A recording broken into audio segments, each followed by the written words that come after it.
যুদ্ধক্ষেত্রে আমার উপস্থিতি হবে আক্রমণাত্মক এবং হিংস্র। শত্রু আমাকে দমিয়ে রাখতে পারবে না। আমি কে? আমি একজন গর্বিত সৈনিক।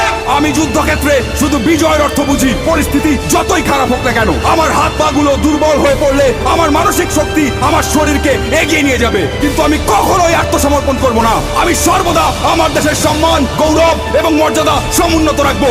আমি কে? আমি বাংলা মায়ের একজন গর্বিত সৈনিক। দেশ আমাকে স্মরণ করবে, ইতিহাস আমাকে স্মরণ করবে। আমি কে? আমি একজন গর্বিত সৈনিক। আমি কে? আমি একজন গর্বিত সৈনিক। আমি কে? আমি একজন গর্বিত সৈনিক।